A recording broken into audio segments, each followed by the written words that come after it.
안녕하십니까.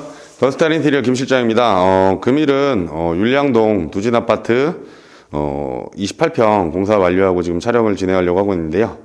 이 아파트 같은 경우는 이제 계단식 5층이다 보니까 아파트 자체가 좀 많이 한 40년 가까이 된 노후 아파트다 보니까 전체적으로 샤시부터 시작해서 내부 전체를 다 수리를 했다고 보시면 될 것 같고요. 금액적으로는 정말 이제 저희가 이제 제가 예전에 봤던 복명동이라든가 몇 군데들 보시면 제목에서 가성비라고 하는데 이 아파트도 전체적으로 완벽하게 좀 가성비적으로 소비자분께 설계를 해드려서 공사를 진행을 해서 28평대 실제 평수를 저희가 봤을 때는 한 30평에서 32평 정도 아파트 크기라 보시면 될 것 같아요. 예전보다는 이제 예전에는 이제 좀 넓게 빠져서 그 정도 평수인데 전체 금액은 한 2,600 정도 2,600~700만 원 정도 나와서 공사를 완료했기 때문에 정말 지금 자재라든가 모든 게 많이 올랐는데도 가성비적으로 진행을 했다고 말씀드리면 될 것 같습니다.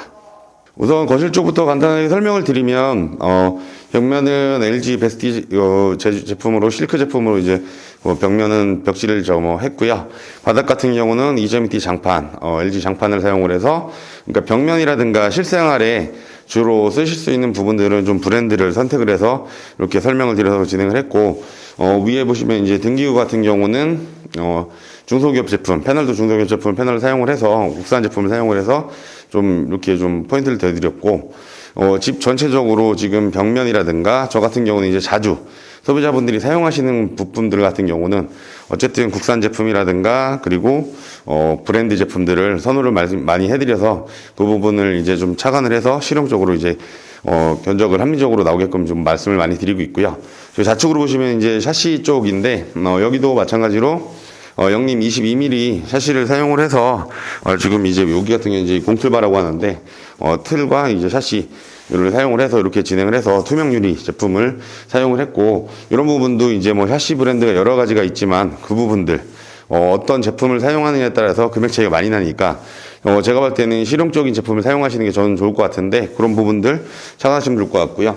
문 옆에 보시면 항상 설명드리지만 요 몰딩이라는 부분들이 이제 벽면하고 샤시 사이에 저희가 폼을 쏴서 문 틀을 세우고요. 그 다음에 도배라 마감하기 전에 이제 몰딩을 항상 목공 작업에서 대줘야 되는데, 몰딩 같은 경우는 6mm 정도의 몰딩을 대서 보편적인 방법이거든요. 그래서 6cm 정도의 몰딩을 대서 이렇게 마감을 해드렸고, 지금 몰딩이라든가 전체적인 제품들은 목공 자재들은 예림 제품을 사용을 해서 이렇게 진행을 해드렸습니다.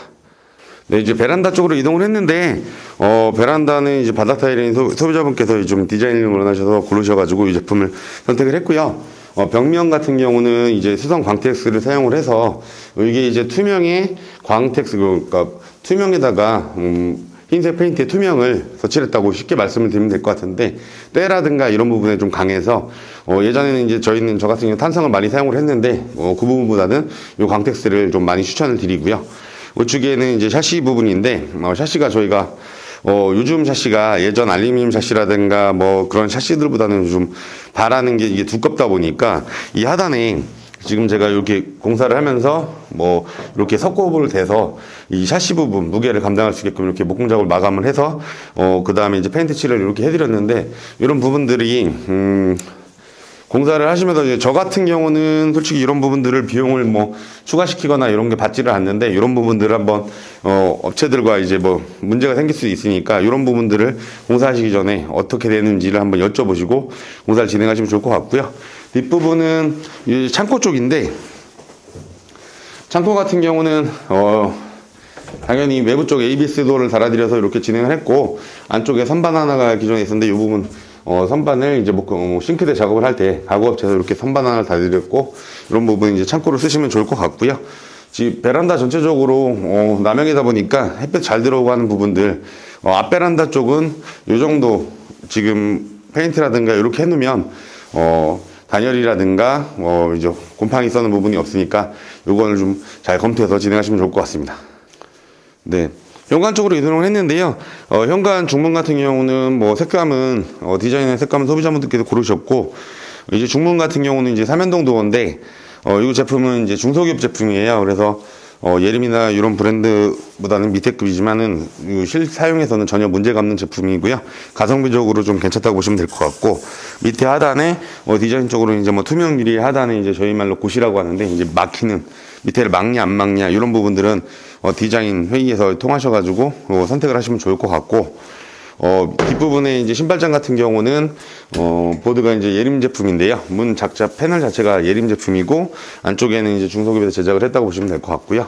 중요한 부분은 항상 말씀을 드리지만 안쪽에 분전함이 있는데, 그 분전함, 오래된 집들 같은 경우는 분전함 안에 차단기를 전체적으로 다 교체를 해주시는 게 좋을 것 같고, 문 손잡이는 지금 뭐 제가 열고 닫고 하고 있지만 이렇게 터치식으로, 뭐 요즘에는 이제 집 자체가 현관이 좁다 보면 뭐 바깥에 손잡이를 달면은 옷이라든가 이런 게 걸리는 부분이 있어서, 저 같은 경우는 추천을 좀 터치식으로 많이 드리고 있고, 하단은 좀 띄워서 평상시에 자주 신는 신발들 넣었다 뺐다 편하게 할 수 있게끔 해드렸고, 바닥 타일은 아무래도 좀 드론 입구여서 화사하게 600각 타일로 해서 600각 타일로 해서 화사한 색상을 고르시게끔 이렇게 추천을 많이 드려서 진행을 했고요. 좌측에 보시면 현관문인데, 현관문 같은 경우는 문이 좀 오래되다 보니까 이문 자체는 이제 필름 작업을 진행을 했고, 윗부분에 도어 클로저랑 뭐 도어락, 그리고 밑에 현관정 손잡이, 그리고 뭐 우유통 커버, 말발굽 이걸 전체적으로 교체를 해드렸습니다. 네, 화장실 쪽으로 이동을 했는데요. 화장실 같은 경우는 저희가 이제 슬라이딩장, 보통 보편적으로 화장실 한 칸의 집은 슬라이딩장을 좀 많이 설명을 드려서 좀 택하게 해드리고 있는데, 화장실 슬라이딩장 같은 경우는 이렇게 끝부분에 이렇게 댐퍼형이 닫혀서 자동으로 좀 닫히는 슬라이딩장을 선택을 해드렸고요. 이 지금 밑에 무지주 한 발 달려 있는데, 여기서 이제 포인트를 하나 드리면, 슬라이딩장이 높이가 보통 기본적인 높이가 있어요. 800, 600 뭐 이렇게 가는데, 이제 무지주 한 발을 달다 보면 이 부분이 폭이 너무 작아진 부분을 방지하기 위해서 무지선반을 달 거면 슬라이딩장을 뭐 천장이 이 집처럼 보편적이지 않으면 좀 낮은 집 같은 경우는 슬라이딩장 폭을 줄여서 이렇게 설치를 하셔야 되는 부분들 염두에 두셔서 이 무지선반을 선택하시면 될 것 같고요.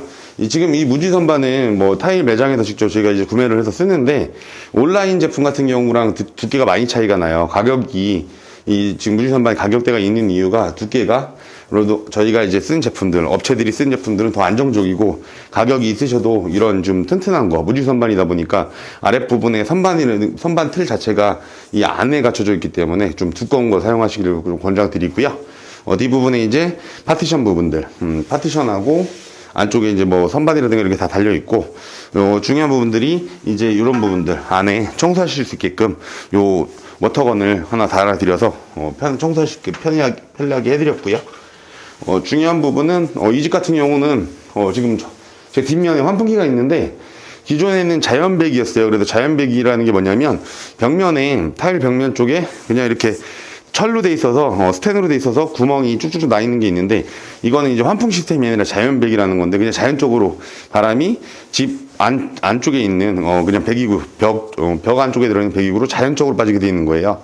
이런 부분들은 지금 현재 뭐 화장실하고는 많이 차이가 있는데, 그래서 저희 같은 경우는 다행히도 이 집은 앞면 그 입구 쪽, 화장실 입구 쪽에 이제 공용 비트가 있어서 환풍기를 달고, 그쪽에 이제 저희가 배기구를 안쪽으로 집어 넣어서 지금 환풍기를 설치를 해드렸으니까, 이런 부분들, 환풍기가 없는 집들은 어떻게 처리를 해야 되는지로 공사 전에 업체분들하고 상의해서 이렇게 진행하시면 좋을 것 같습니다. 네, 이제 주방 쪽으로 이동을 했는데, 싱크대 보시면 뒷부분에 하이그로시 무광 제품에, 밑에 이제 대리석 같은 경우도 LG 제품을 사용을 해서 이런 부분들 이제 꾸며드렸고요. 상부는, 상부장 같은 경우는 아까 예전에 말씀드렸지만 이렇게 놓으면 밑에 손잡이가 좀 넓게 나와 있어서 놓으면 자동으로 닫히게끔 돼 있고요. 하부장도 위쪽에서, 상부 쪽에서 이렇게 놓으면 들어가게끔 이렇게 진행이 돼 있고요. 중요한 부분은 항상 말씀을 드리지만, 싱크대 같은 경우도 제품을 사용하실 때 어느 부분들은 브랜드를 사용하고 어떤 제품들은 그냥 일반 제품을 사용해도 된다고 말씀을 드리는데, 쉽게 말씀드리면 타일 같은 경우는 지금 이제 국내 생산 수입 반반 정도라 보시면 돼요. 그래서 국내 제품들이 별로 없어서 저는 이제 견적서라든가 상세경서를 제공을 할 때 항상 뭐 옆면에 타일 제품, 그래서 국산 수입 이렇게 표시를 해드리는데, 그런 부분들 좀 체크를 좀 잘 하시면 좋을 것 같고, 그 대신에 이제 뭐 싱크대 같은 경우는 저희는 이제 예림 패널에 LG 대리석 많이 사용하시는 부분들은 아무래도 그 부분에서 그래도 대표적인 브랜드를 사용하시면 그만큼 효율적이라고 말씀을 드리고 싶고, 뒷부분에 여기가 창문이 기존에는 단창이었어요. 그래서 화장실 뭐 당연히 아무래도 뭐 단창이면 바로 바깥이다 보니까 추우실 것 같아서 저희가 이중창으로 말씀을 안 해도 이런 부분들은 체크를 해서 해드려야 된다고 생각을 하고요. 그래서 이중창으로 바꿔드렸고, 가스레인지는 뭐 하치 제품, 그래서 이제 뭐 주방 쪽에서는 그래도 유명한 하치 제품을 사용을 했고, 이 싱크 후드 같은 경우는 한샘 제품을 사용해서 이렇게 진행을 해드렸고요. 그래서 이렇게 어느 정도 구성을 갖출 때 자주 사용하시는 부분들은 좀 체크를 해주셨으면 좋을 것 같습니다. 네, 지금 이제 뒷베란다 쪽 북창이다 보니까 이 부분 간단하게 설명을 드리려고 왔는데요. 창문 샤시는 전체적으로 다 바뀌었고요. 그리고 뒤에 보시면 보일러를 좀 새로 바꿔드렸는데 보일러도 선택을 하실 때 가장 중요한 게 요새는 일반 보일러랑 콘덴싱 보일러가 있어요. 근데 보일러 차이는 일반 보일러 같은 경우는 말 그대로 기존에 쓰시던 보일러고, 콘덴싱 보일러 같은 경우는 뭐 많이 보셨을 거예요.